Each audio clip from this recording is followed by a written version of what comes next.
ठीक है। आज हम लोगों का नगर पालिका है, नगरीय प्रशासन है ना। क्यों भाई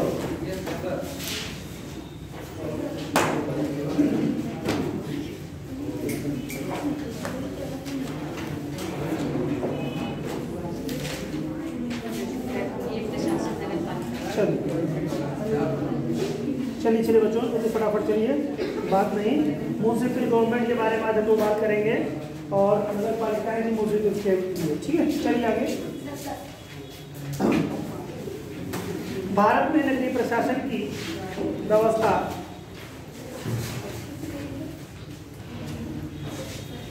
है कहाँ करिए बच्चों, नगरीय प्रशासन मैंने कहा है प्रशासन, ठीक है। नगरीय प्रशासन, नगरीय प्रशासन कौन देखता है, कौन देखता है बच्चों?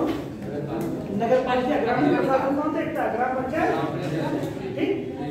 और नगरीय प्रशासन कौन देखेगा? नगर पालिका। अब इसका कोई उदाहरण बताइए। अब तो बस्ती नगर पालिका को मैंने कहा प्रशासन देखती, ठीक है। देखिए आप क्या तो बस्ती नगर पालिका, ऐसे बहुत सारी नगर पालिकाएं देखती हैं। क्या देखती है नगर पालिका का कार्य? क्या मूलभूत नगरीय सुविधाएं जो है उसका प्रशासन, लॉ एंड ऑर्डर, तमाम सारी चीजें देखना है। दुकान खोल देते हैं लोग, जगह नहीं रहती सामने, तो प्रशासन किसकी जिम्मेदारी है? ये नगर पालिका की जिम्मेदारी है कि आपने पूरी दुकान खोल ली और वहाँ साइकिल गाड़ी खड़ी करने की जगह नहीं है। तुलसियान जी की अभी शॉप खुली है, आप देख रहे हैं, उन्होंने क्या है हट करके पीछे स्पेस बनाया है और पार्किंग की जगह होनी चाहिए। अगर पार्किंग नहीं है तो प्रशासन क्या है उनके ऊपर जुर्माना लगा सकता है। जितने मैरिज हॉल हैं, मैरिज हॉल वाले ऑलमोस्ट क्या करते हैं, उनका बिल्कुल कोई गाड़ी खड़ी करने के स्टैंड जगह नहीं होती, तो उस पर क्या नगर प्रशासन उसके खिलाफ क्या कर सकता है? उनके खिलाफ एक्शन ले सकता है और जो नियम कानून के दायरे में आता है वो कार्रवाई कर सकता है, उनके खिलाफ दंड का प्रावधान कर सकता है, आर्थिक दंड या जिस तरह का भी दंड हो, ठीक है। तो उसके लिए लाइट, बिजली, पानी, ये तमाम सारी सुविधाओं की जो देख रेख करता है। गंदगी आप देखते हैं नगर पालिका, नाली है, पानी है, बिजली है ना, ये सब साफ सफाई है, ये सब व्यवस्था कौन देखता है? नगर पालिका। आपने कुछ दिन पहले देखा होगा कि अपना मतलब जो जनपद सबसे आगे सफाई स्वच्छता अभियान चल रहा था ना मोदी जी का, उसके बाद में तो हर नगर पालिकाएं बढ़ चढ़ के कार्य कर रही थी कि कौन सी नगर पालिका सबसे बेहतर प्रदेश के 75 नगर पालिकाओं में से है ना। तो ये चलता रहता है। तो नगर पालिका का ये अवधारणा कब स्टार्ट हुई और सबसे पहले किस जगह पर लगा, तो बताएगा? नगर पालिका की व्यवस्था भारत में सबसे पहले कहाँ पर हुआ? मद्रास, ठीक है। मद्रास की मुंबई, मद्रास में सबसे पहले हुआ। कब हुआ? 1687 वगैरह के दौर में बात रही है। 1687 के समय में सबसे पहले नगरीय प्रशासन की जो व्यवस्था की गई थी वहां पर, और उसके बाद की जो दौर रहा है 1793 रहा है, जहां पर मुंबई, कोलकाता और मद्रास तीनों जगह नगर पालिकाओं की स्थापना की गई थी, ठीक है। तो ये इसका मूल कार्य होता है। जैसे ग्राम पंचायत हम लोग पढ़ रहे थे इसके पहले, तो ग्राम पंचायत के बारे में सब कुछ लगभग हम लोगों ने देख लिया, और अब हम लोग नगर पालिका के बारे में देखेंगे। जो काम ग्रामीण क्षेत्र का होता है उसी तरह से शहरी क्षेत्र के भी कार्य होते हैं। उनका इंफ्रास्ट्रक्चर डेवलपमेंट, लाइट, पानी, बिजली और तमाम सारी चीजों की देखरेख करने का कार्य जो करता है वो कौन करता है? नगर प्रशासन करता है, ठीक है। काफी पावर में रहता है नगर पालिका, बहुत शक्ति में रहती है, मतलब शक्ति फुल रहती है, पावरफुल रहती है। इसके पास बहुत सारी व्यवस्थाएं, बहुत सारी चीजें होती रहती हैं, ठीक है। जैसे इनके इंजीनियर होंगे, इनके कर्मचारी होंगे, है ना, बहुत सारे इनके रेवेन्यू इंस्पेक्टर होंगे। आपके यहाँ लाइट जाएंगे, चेक करेंगे मकान पे, जो आपका रेवेन्यू जनरेट करेंगे, वो बहुत कुछ इनके कमाने के स्रोत भी होते हैं। जैसे ग्राम पंचायतों के कमाने के स्रोत बताया तो आपने पढ़ा, उसमें देखा था कि वित्त का जो बंटवारा होता है तो राज्य द्वारा जो है राज्य सरकार द्वारा अर्निंग हुई, ग्राम पंचायत द्वारा अर्निंग हुई, फिर उसको बांटने की बात आप लोगों ने देखी कुछ तरह से। उसी तरह से सेम यहाँ पर भी आपका होता है, नगर पालिका भी पैसे जब कर्म करती है, फिर स्टेट गवर्नमेंट है, मिल करके फिर कार्य होता है, ठीक है बेटा। और नगरों में ज्यादा मतलब इनकम के स्रोत रहते हैं। एक एक मकान का जो आपका मकान होता है उसका रेवेन्यू बनता है बेटा। अभी नए रेवेन्यू जो हैं आपके आवास के बहुत अच्छा पैसा जनरेट करते हैं। जैसे अगर मान लो आपका 100 स्क्वायर फीट 1000 मतलब कम से कम 1000 स्क्वायर फीट मोस्टली लोगों का मकान होता ही होता है, बहुत अपवादिक स्थितियां छोड़ करके इससे कम होता है। बाकी तो 1000 से ज़्यादा ही होता है, 1500, 2000, 2500, 3000, 5000, 10000, जिसकी जैसी जगह हो। और commercial building, non commercial building वो अलग, रेजिडेंशियल और कमर्शियल दो तरह की बिल्डिंग आवास होते हैं। इन पे टैक्सेस लगते हैं और टैक्सेस अच्छे खासे लगते हैं। आज भी जो अपने जनपद की जो स्थिति है, अगर आपका 2000 स्क्वायर फीट के करीब में मकान है, 1000 स्क्वायर फीट का मकान है, तो ठीक ठाक अमाउंट आप पेमेंट कर देते हैं। मान के चलिए आप लगभग 10 से 20 हजार रुपए आपका रेवेन्यू जनरेट हो जाता है जब कमर्शियल बिल्डिंग नहीं है तब। अगर मान लो 1000 स्क्वायर फीट जगह है आपकी, लगभग आप मोटे मोटे तौर पे मान के चलिए 1000, 1500 रुपए, 1000 रुपए, 1000 स्क्वायर फीट की जमीन वाले लोगों को रेवेन्यू देना पड़ता है लगभग करीब में। जितना रेवेन्यू आपके मकान का होता है उतना ही उस पर टैक्सेस, पानी के भी वाटर टैक्सेस जुड़ते हैं, तो इस नाते ज्यादा हो जाता है। तो कहने का मतलब इनकम उसके पास कमाने के स्रोत बहुत अच्छे हैं। और जो कमर्शियल बिल्डिंग है ना बेटा, इनके रेवेन्यू बहुत ज्यादा होते हैं, जैसे बहुत ज्यादा होते हैं। यानी कि मकान अगर ठीक ठाक है, अभी 2000 स्क्वायर फीट का या 4000 स्क्वायर फीट का अगर मकान है और कमर्शियल बिल्डिंग है, तो उसके रेवेन्यू बहुत ठीक ठाक होते हैं, लाखों रुपए वो सालाना टैक्सेस देते हैं। समझ रहे हैं बात को? तो शहरी आबादी में देखेंगे मैक्सिमम मकान ऐसे रहते हैं, तो इसका मतलब उसका राजस्व ठीक ठाक है। और यही आधार होता है, तभी तो वो नगर पालिका में कर्मचारियों को देते हैं, ना साफ सफाई सख्ती रहती है और साफ सफाई होती है। अगर 1 हफ्ते 10 दिन तक नगर पालिका के लोग सफाई कार्य ना करें तो शहर में रहने लायक स्थिति नहीं बनेगी, मतलब बहुत ज्यादा गंदगी हो जाएगी। चलिए आइए थोड़ा सा नोट करते हैं तथ्यों को, फिर बात करते रहते हैं। भारत में नगरीय प्रशासन की व्यवस्था कानूनी रूप में सर्वप्रथम 1687 ईस्वी में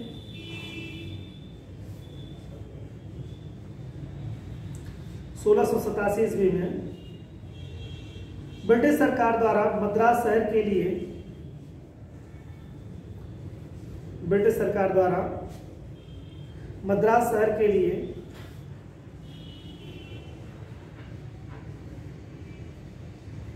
नगर निगम नामक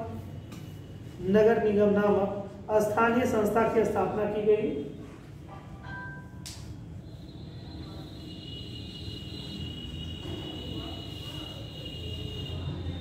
बाद में 1793 ईस्वी के चार्टर्ड अधिनियम, इसके बाद या बाद में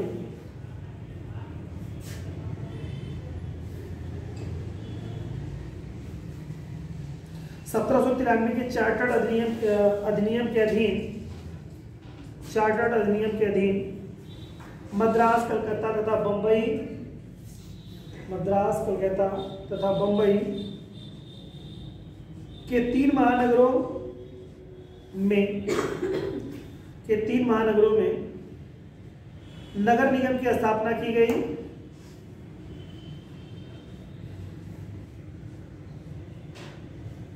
तथा स्थानीय स्वशासन संस्थाओं को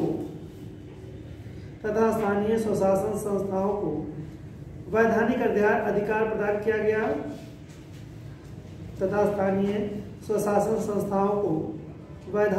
प्रदान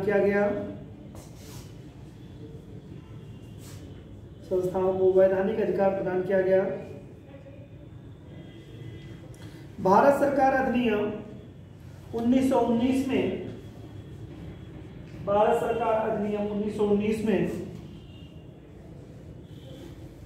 में नगरीय प्रशासन के संबंध में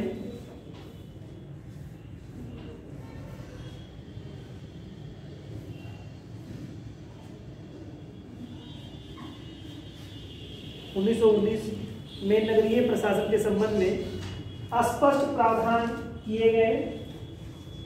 यानी सबसे पहले अगर अंग्रेजों के समय में बात करेंगे तो अधिनियम की बात करेंगे, तो अधिनियम आपका कौन सा था? कौन सा अधिनियम? उसका और नाम क्या है? मांटेग्यू सुधार में किया गया था।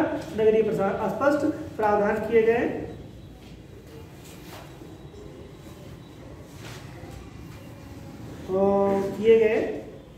इसी अधिनियम के माध्यम से ही जवाहरलाल नेहरू, पुरुषोत्तम दास टंडन, सरदार पटेल आदि नगर पालिकाओं में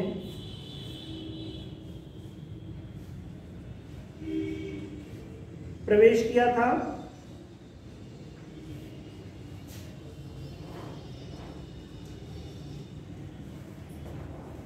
पंडित जवाहरलाल नेहरू 1924-25 में, पंडित जवाहरलाल नेहरू 1924-25 में इलाहाबाद नगर पालिका के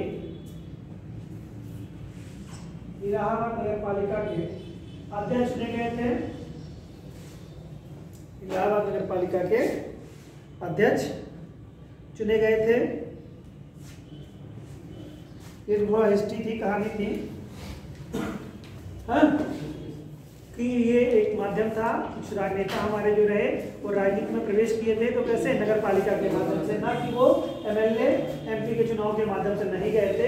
क्यों? क्योंकि उस समय प्रशासन में भागीदार करने का जो माध्यम था वो क्या था, यही व्यवस्था थी। फिर इसके बाद में प्रांतीय प्रशासन की व्यवस्था हुई, प्रांतों में चुनाव वगैरह जो कराए गए उसके बाद में, तो फिर ये राष्ट्रीय राजनीति में, क्योंकि अंग्रेजों ने पहले ऐसी कोई व्यवस्था ही नहीं करी थी कि वहां पर कोई राजनीति में हस्तक्षेप इस रूप में कर पाए। राजनेता हो सकता था वो कैसे गांधीवादी नेता यानी कांग्रेसी नेता होकर के कर सकता था, राजनीति में उसको घुसने का कोई सीधा माध्यम नहीं था। तो ये माध्यम था, इसका अपॉर्चुनिटी का लाभ उठाते हुए जो बड़े हमारे नेता गणमान्य लोग थे वो राजनीति में घुसे, क्योंकि उनको मालूम था इन्हीं के माध्यम से ही कुछ अंग्रेजों पर कहा जा सकता है, दबाव डाला जा सकता है, जनता को जागरूक किया जा सकता है, कुछ इस तरह की चीजें। ठीक है, चलिए उसके बाद क्या होगा, आजादी होगी। आजादी के बाद क्या व्यवस्था लगी, ठीक। चलिए पैराग्राफ चेंज करिए, लिखिए स्वतंत्रता के बाद 74वें संविधान संशोधन, स्वतंत्रता के बाद 74वें संविधान संशोधन द्वारा नगरीय शासन के संबंध में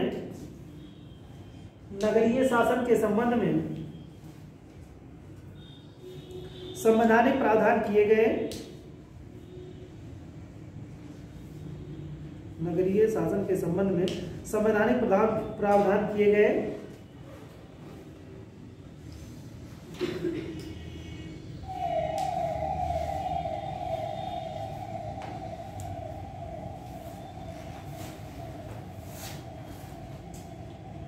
उन्नीस सौ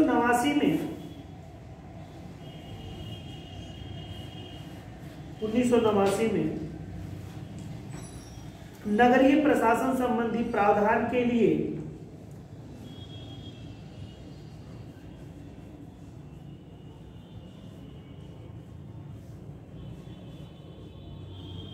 अब आप देख रहे थे ग्राम पंचायतें जब पढ़ रहे थे तो वहां पर आपने देखा था कि राजीव गांधी सरकार जो थी वो कौन सा संविधान संशोधन लाई थी जिसके माध्यम से नगर पंचायतों को पारित नहीं करा पाई थी। 64वां संविधान संशोधन किया था उन्होंने ना, लेकिन वो पारित कहाँ नहीं करा पाए, राज्यसभा। फिर इसके बाद में क्या हुआ था, कब कौन कराया था, टीवी नरसिम्हा राव ने क्या कराया था, 1992 में। ठीक, कौन सा संविधान संशोधन था वो था, और वो पारित करा ले गए थे। उसी तरह से ये उसके बाद जैसे जो कि जब भी ये आया था नगर पालिका, ग्राम पंचायत और नगर पंचायत दोनों साथ ही लाए गए थे, मतलब 1 by 1 दोनों साथ नंबरिंग से दोनों लाए गए थे।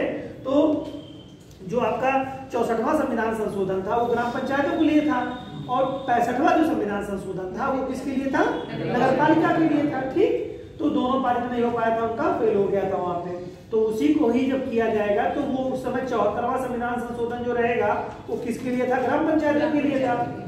73वां संविधान संशोधन ग्राम पंचायत के लिए होगा और 74वां संविधान संशोधन किसके लिए होगा, नगर पालिका के लिए। तो वही बात सेम आगे रिपीट हो रही होगी। ठीक है, बात जो समझ नहीं पा रहे हैं, डिस्टर्ब है क्या?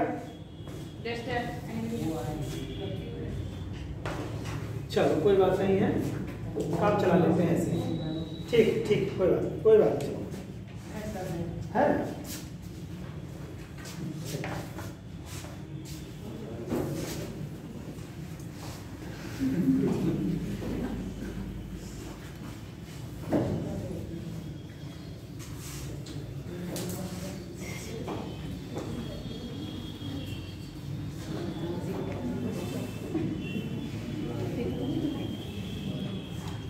देखो बेटा 64वां संविधान संशोधन 1989 में लाया गया था। किसके लिए था ये? ग्राम पंचायत के लिए था, ठीक है। लेकिन ये पारित नहीं करा पाए थे, तो इसके बाद में फिर हुआ था आपका 1992 में 73वां संविधान संशोधन लाया गया था, तब ये पारित हो गया था, ठीक। ग्राम पंचायत उसी तरह से इसके तुरंत बाद 64वां था, तो 65वां संविधान संशोधन उसी वक्त लाया गया था। इसके बारे में था नगर पंचायत के बारे में, या नगर पालिका, नगर पंचायत के लिए, नगर पालिका के लिए, ठीक है, कोई बात नहीं है। नगर पालिका के बारे में ये पारित कब हुआ था? ये 73वां था, तो इसके तुरंत बाद वाला 74वां संविधान संशोधन कब होगा? होगा। ये दोनों साथ ही में, ग्राम पंचायत और नगर पंचायत दोनों साथ ही में लिया गया था, तो पारित हुआ था। बात ये है, ठीक है। यहाँ हम लोग बात इसकी कर रहे हैं, ठीक। चलिए, तो यहाँ पे आपने लिखा 1989 में नगरीय प्रशासन संबंधी प्रावधान के लिए राजीव गांधी सरकार ने 65वां संविधान संशोधन लोकसभा से पारित करा लिया, किंतु राज्यसभा से नहीं करा पाए। नहीं करा पाने के कारण, ठीक है, ऐसे लिख लीजिए, नहीं करा पाने के कारण कानूनी रूप प्राप्त न हो सका,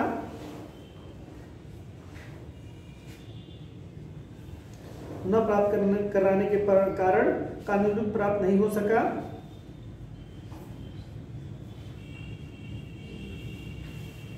आगे चलकर इस विधेयक में सुधार कर 1992 में पीबी नरसिम्हा राव द्वारा इसमें सुधार कर आगे चलकर, मतलब इस अधिनियम में सुधार कर आगे चलकर 1992 में पीबी नरसिम्हा राव सरकार द्वारा 74वें संविधान संशोधन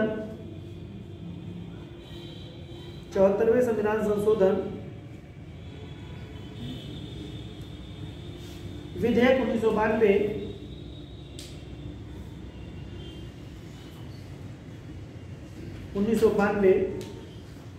को लोकसभा, ऐसे लिखेगा, 92 को दोनों सदनों से पारित कराकर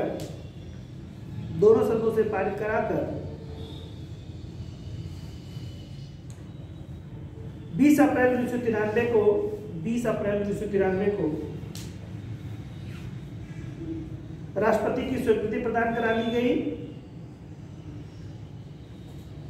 तथा 1 जून 1993 से 1 जून 1993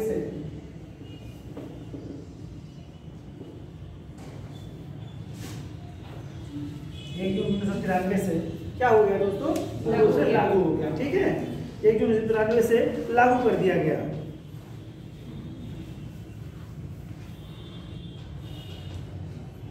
इस अधिनियम द्वारा, यानी जो कानून बनाया गया, पारित किया गया, इस अधिनियम द्वारा संविधान में एक नया भाग 9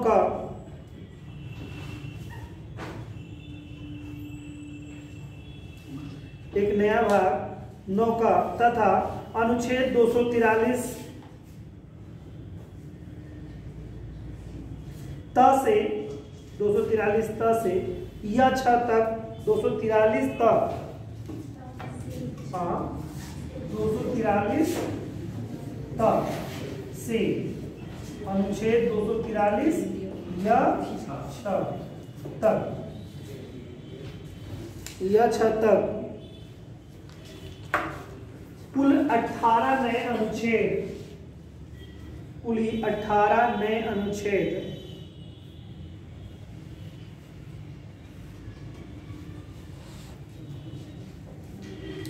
तथा एक नई अनुसूची 12वीं अनुसूची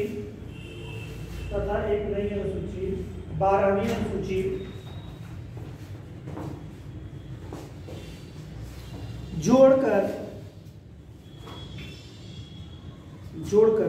नगर प्रशासन के विषय में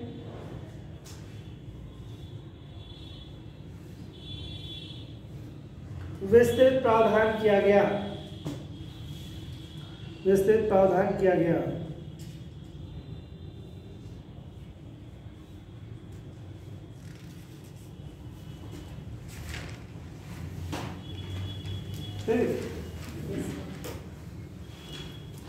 चलिए अब इतनी बात हो गई। अब चलिए कुछ बात कर लेते हैं नगर पालिका के गठन के बारे में। ठीक, देखिए आर्टिकल 243 क्यू,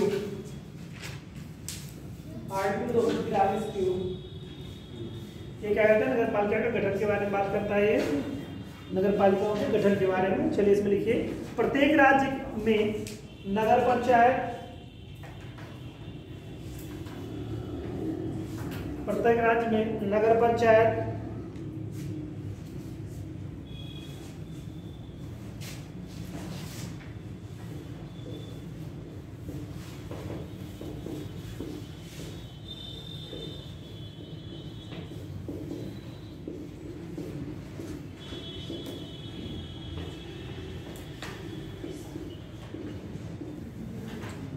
देखो किसी जैसे ग्रामीण हमारा है, ग्रामीण व्यवस्थाओं में क्या है, त्रिस्तरीय पंचायत की व्यवस्था है ना।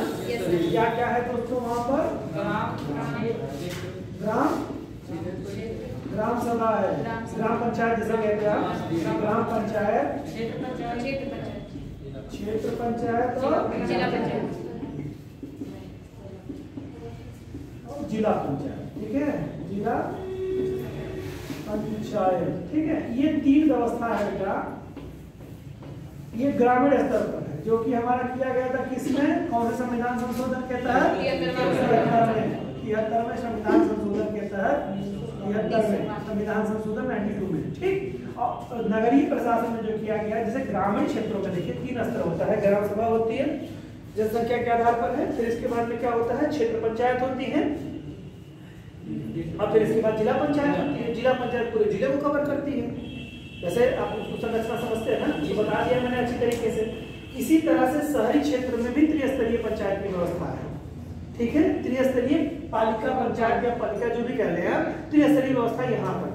अब त्रिस्तरीय व्यवस्था कहाँ होती है कि वह कोई क्षेत्र जो ग्रामीण क्षेत्र नहीं रह गया है, वो एक कस्बे के रूप में डेवलप हो गया, यानी कि कह सकते हैं छोटा शहरी आवरण आ गया है। वहां पे छोटा शहर डेवलप हो गया है, छोटा सा शहर, और वहां पर काफी डेवलपमेंट हो चुका है।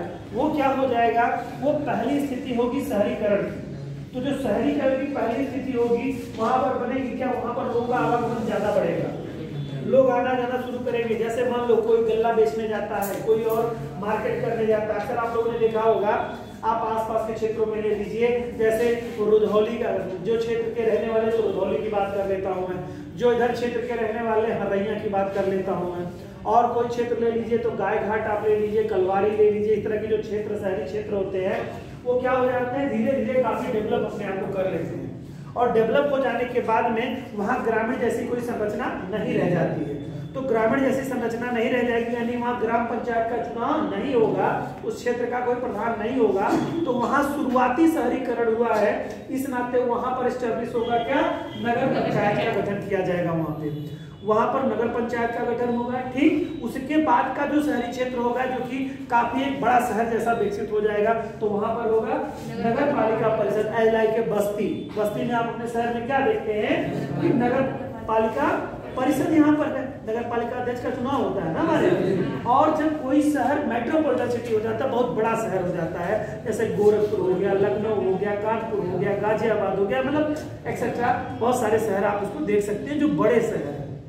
वहां पर शहरी नगरीय प्रशासन को देखने के लिए क्या हो जाता है, नगर निगम का गठन कर दिया जाता है। गाड़ियों पे अगर आप देखते हैं, सुबह जो कचरा लेके जाती है गाड़ी, उस पर लिखा रहता है कि नगर पालिका बस्ती, नगर पालिका परिषद बस्ती, है ना। उसी तरह से छोटे शहरों कस्बों में आप देखेंगे तो उन गाड़ियों पे लिखा रहेगा क्या, अगर मरैया की है तो नगर पंचायत मरैया लिखा रहेगा उसमें। ठीक है, और अगर आप लखनऊ और बड़े शहरों में जब कभी पेपर देने या किसी और काम से आप जाते हैं, तो वहां देखेंगे तो क्या कहता है, नगर निगम, लखनऊ नगर निगम में या आपको गोरखपुर नगर निगम में आपका स्वागत है, वेलकम, है ना। तो आप देखेंगे खड्डा उड्डा मुक्त हो गया, सड़कें थोड़ी साफ सुथरी हो गई है ना, तो वो क्या होता है, नगरीय प्रशासन आपका स्वागत करता है, वेलकम, है ना। जैसे आप लोग कहते हैं सर लगती है आप लोगों को, जैसे कोई आ गया तो क्या आधे लोग काम ऐसे चला लेते हैं, तो कहाँ ना पड़ोसी वाला मान लीजिए हम दोनों खून का रिश्ता है, वही मान लीजिए वो आपको वैसे चला गया। तो बात मैं कर रहा हूँ क्या कि एक जो हमारे यहाँ सभ्यता डेवलप है उसके आधार पे क्या कहता है, वो भी करता है, कुछ स्वागत ना करे, आप दिल मिल के मुंह तोड़ लीजिए, लिखा रहेगा वहाँ पे स्वागत है आपका, नगर निगम में स्वागत है आपका, है। नाली पर से कुछ नहीं गिरेगा, गड्ढे मिल गए आपसे, वहाँ के नाले इतने बड़े बड़े कि छोटी नदी समझ लो, बड़े शहरों के नाले छोटी नदी समझ लो, डूब जाओगे उसमें, है। तो ये व्यवस्था होती है, ये इनका काम क्या होता है, जैसे आप नगर पालिका के सारे कार्यों को जानते हैं, तो मैं बताना चाह रहा हूँ 3 स्तर की व्यवस्था होती है। जो छोटे कस्बे, जो रिसेंटली ग्रामीण क्षेत्रों से उठ करके शहरी क्षेत्र का नया विकास हुआ है, बट वो छोटा एरिया, बहुत बड़ा एरिया नहीं है डेवलपमेंट, वहां पर होगी नगर पंचायत। जैसा मैंने बात बताया, बनकटी नगर पंचायत आपकी हो जाएगी, आपकी और भी जो रौली नगर पंचायत है, भानपुर नगर पंचायत है। अक्सर आप कभी जाते होंगे बेटा, तो अक्सर बहुत सारे, सभी लड़की लड़के सभी की बात कर रहा हूँ, आप लोग देखिए, थोड़ा पढ़ा करिए, इस समय दौर चल रहा है और पिछले जनवरी से ही चल रहा है ये, कि जब सरकार ने, उत्तर प्रदेश गवर्नमेंट ने निर्धारित किया था कि नगर पंचायतों के चुनाव कराएंगे, तो मैं बात क्या कर रहा हूँ, मुद्दा उसी में है, सुनिए पहले। तो उसमें क्या है, गाड़ियों पे लिखे रहेंगे कि भानपुर नगर पंचायत से जिला अध्यक्ष, मतलब नगर पंचायत अध्यक्ष पद के उम्मीदवार फलाना ढमकाना, ऐसे नाम लिखा रहेगा, मतलब जो भी उनका नाम है।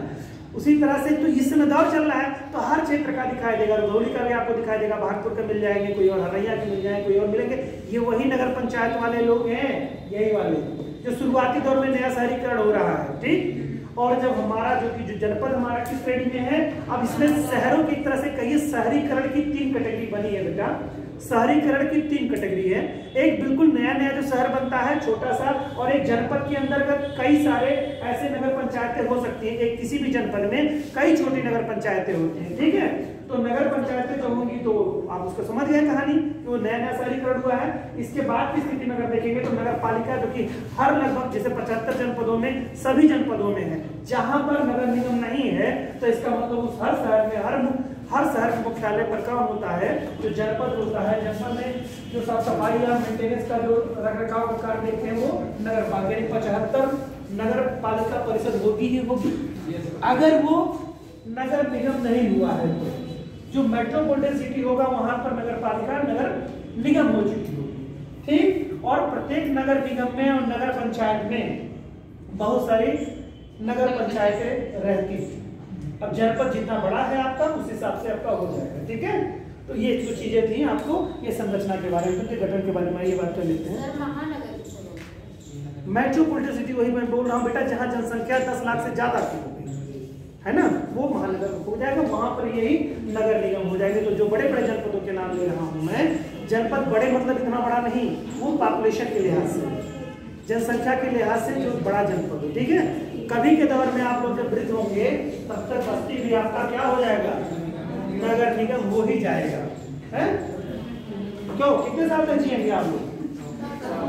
100 साल। सरकार ने आयुष्मान कार्ड योजना बना दी, दवाई 5 लाख तक की फ्री होगी, और उसमें बढ़ता जाएगा, और तो कोई दिक्कत नहीं है, आप निश्चित रहिए। और कहीं सरकारी एम्प्लॉय हो गए तब तो फिर माशाअल्लाह सुभान अल्लाह, लंबा सब जी जाएंगे आप फिर। अधिकारी हो जाने पर बहुत सारी चीजें, आपके माँ बाप की दवा, भाई बहन की सबकी दवाई फ्री हो जाएगी, बड़ा फायदा हो जाता है उसमें। चलिए बनिए अधिकारी। चलिए बेटा, नगर पालिका के बारे में हम लोग बात करते हैं, समझ गए ना बेटा, 3 स्तर का होता है। तो पूछेगा कोई नगरीय स्तर कौन कौन से 3 है, तो आप बता ले जाएंगे। कौन? नगर पंचायत है, नगर पालिका परिषद है, और नगर निगम है, ठीक। अब यहाँ का जो अध्यक्ष होता है वो कौन होता है? मेयर जिसे कहते हैं आप, है ना, महापौर के नाम से सुना होगा। शक्तिमान सीरियल देखे थे बचपन में, तो उसमें जो दिखाता था उसको क्या कहता था, उसको महापौर का चुनाव होता था, क्या कहते थे उसको भाई, देखिए मुझे नाम याद नहीं आ रहा है।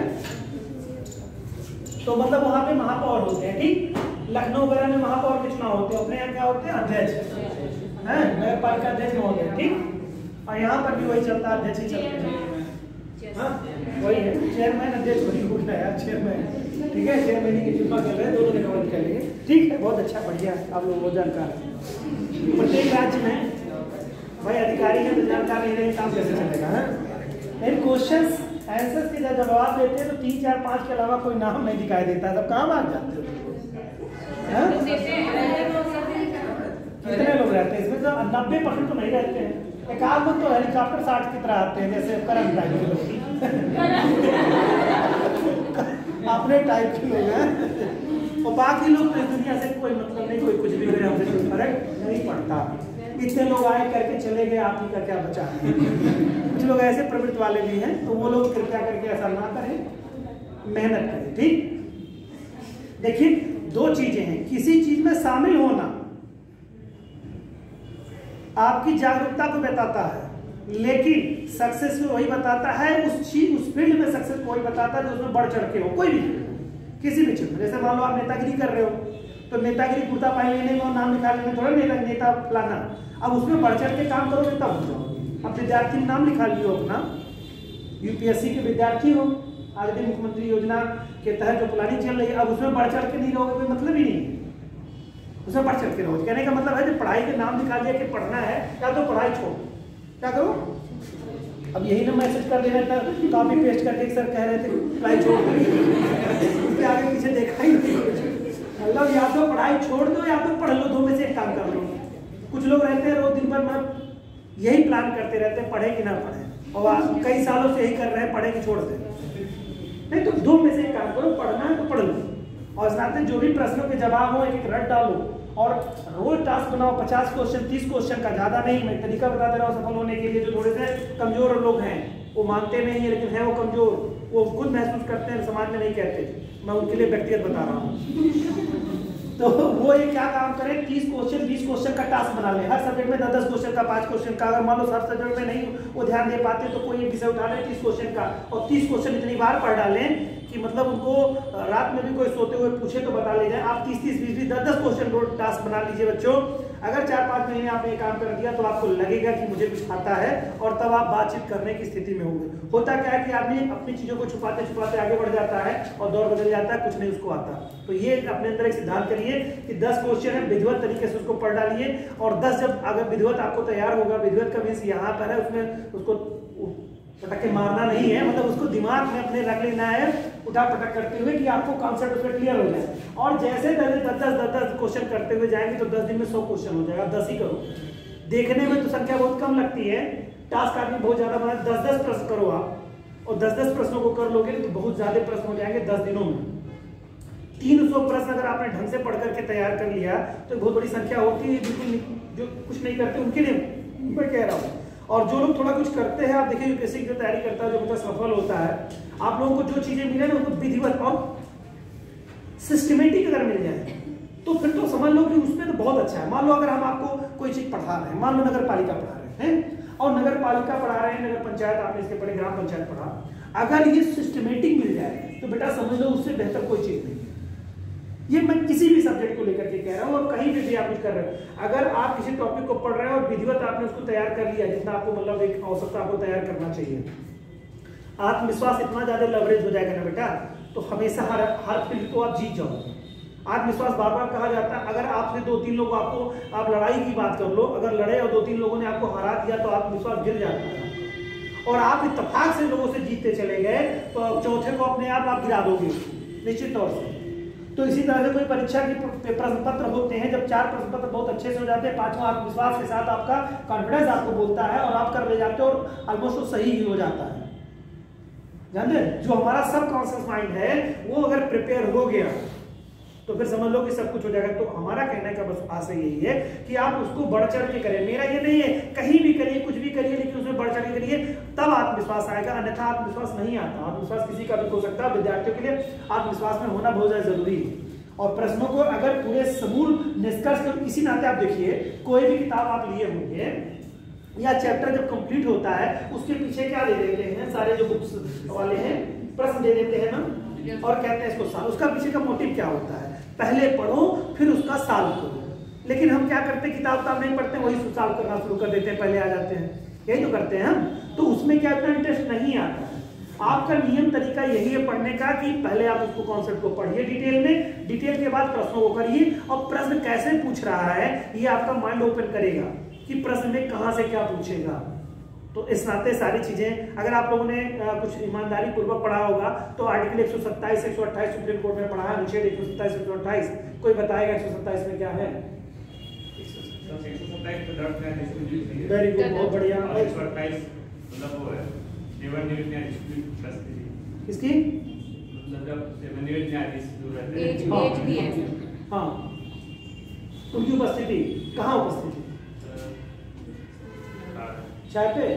नहीं, बिल्कुल बहुत अच्छा है, बहुत अच्छा आपने जवाब दिया है। उसको बता ले जाइए, इसी में पूछता है एग्जाम में, पूछ लेगा आपको कि सुप्रीम कोर्ट में इंटरव्यू में आपसे पूछ लिया जाएगा और पूछ लिया जाएगा कि भाई आपका इतना अच्छा स्कोर आया है, बहुत बढ़िया, आपने सारे बच्चे क्वेश्चन किए। अरे बताइए इसमें तो ये सुप्रीम कोर्ट में न्यायाधीशों की नियुक्ति करने की प्रक्रिया किसमें वर्णित है? मतलब सुप्रीम कोर्ट के न्यायाधीशों को जैसे एक तो अपना सिस्टमेटिक है कि सुप्रीम कोर्ट में न्यायाधीश नियुक्त किए जाए, और दूसरी विधि आप हमको बताइए कि या क्या और कोई ऐसा विधान है कि जिसमें कि अस्थायी रूप से न्यायाधीशों को नियुक्त कर दे, जो तदर्थ वाले हैं। तदर्थ के अलावा कोई और न्यायाधीश को नियुक्त की प्रक्रिया है क्या? और तदर्थ कितने दिनों के लिए नियुक्त होता है? 2 वर्ष। तदर्थ तो अस्थायी होता है, ठीक, 2 वर्ष के लिए होता है। तो क्या न्यायपालिका में न्यायाधीशों को, जैसे न्यायाधीशों की भर्ती के लिए प्रक्रिया है कि हाईकोर्ट के न्यायाधीशों को सुप्रीम कोर्ट के न्यायाधीशों में प्रमोट कर दिया जाए, लेकिन मान लो कोई सत्र चल रहा है और सत्र में जजेस की गलापूर्ति नहीं, मतलब जज की कमी, तो सत्र को पूरा करने के लिए क्या किया जाता है? तदर्थ न्यायाधीशों की नियुक्ति कर दी जाती है। तो अब जब नियुक्ति की जाती है तो नियुक्ति कितने दिन की होती है? 2 साल की होती है।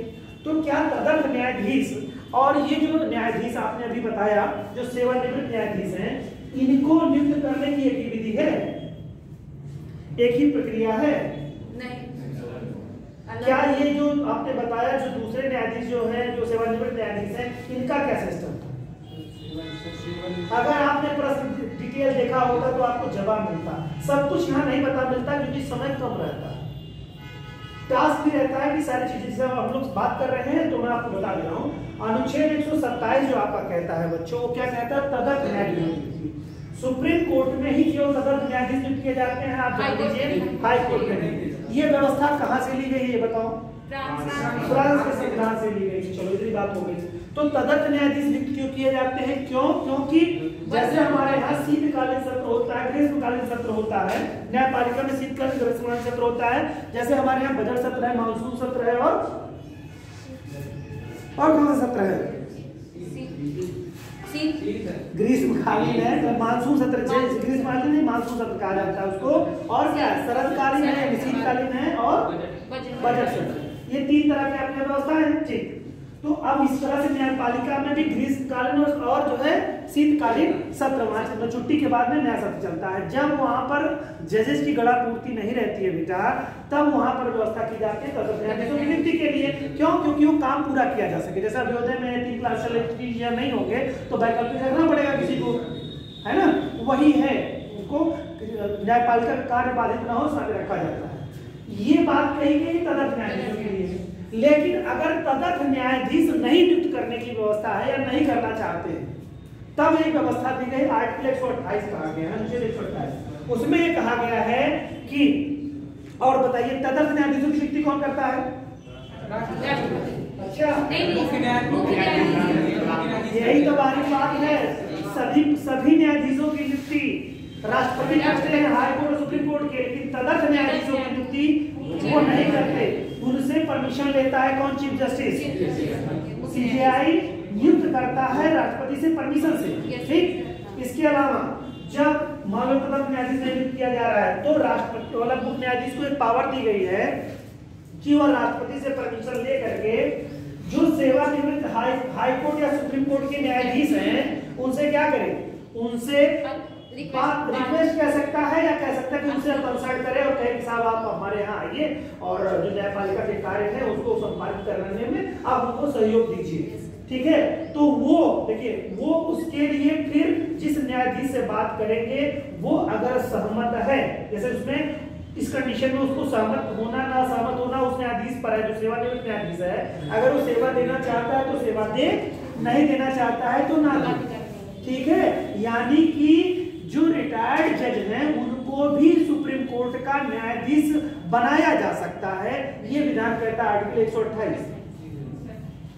और तदर्थ न्यायाधीश क्या होते हैं? प्रत्येक हाई कोर्ट के जो न्यायाधीश होते हैं, प्रत्येक हाई कोर्ट के जो भी न्यायाधीश हो, अब जिसको मतलब जो है मुख्य न्यायाधीश उस संबंधित हाई कोर्ट के मुख्य न्यायाधीश से कंसल्ट करके जिसको भी रेकमेंड करे तो वो तदर्थ न्यायाधीश बन जाएगा।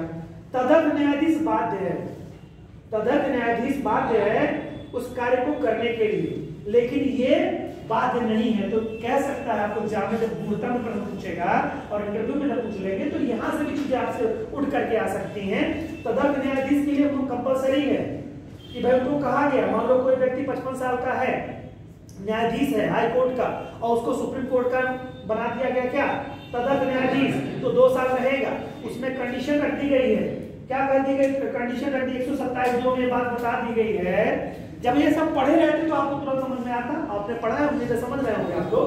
तो 127 में कह दिया गया है कि जो न्यायाधीश नियुक्त किए जाएंगे हाई कोर्ट के, तदर्थ में हाई कोर्ट के ही जाएंगे, भाई सुप्रीम कोर्ट का होगा तो तदर्थ क्यों रहेगा, वो तो पहले से है। तो हाई कोर्ट का न्यायाधीश अगर तदर्थ न्यायाधीश नियुक्त दिया गया है तो उसका ये कर्तव्य होगा कि वो उसकी समिटों में, उसकी मीटिंग्स में भाग शामिल हो और उसके लिए अतिरिक्त उसको जो भी सुप्रीम कोर्ट के न्यायाधीशों को मतलब जो फैसिलिटीज मिलती हैं वो मिलेगा।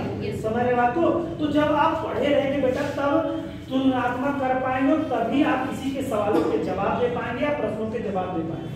तो इस नाते बहुत जरूरी है कि किसी चीज का टॉपिक कंप्लीट होने के बाद में उसका असेसमेंट करना। अब ये प्रयास किया जा रहा है, इसमें असफल होना ये दोनों के लिए बहुत घातक है, शिक्षक के लिए भी विद्यार्थी के लिए। तो इस नाते ईमानदारी पूर्वक उसको बच्चे पढ़ करके वही टॉपिक देख करके तब असेसमेंट करिए क्वेश्चंस का, ठीक है। तो इस नाते खूब ईमानदारी से बढ़ चढ़ करके हर एक प्रश्न का जवाब सोच अपनी विकसित करिए, उस एग्जाम के पॉइंट ऑफ व्यू से और इंटरव्यू के प्रश्न के पॉइंट ऑफ व्यू से अपने आपको प्रिपेयर करिए। वो धीरे धीरे आप प्रिपेयर हो जाएंगे अगर बातें थोड़ी थोड़ी मानते जाएंगे। चलिए मैम खड़ी है तो फिर क्लास में। Thank you.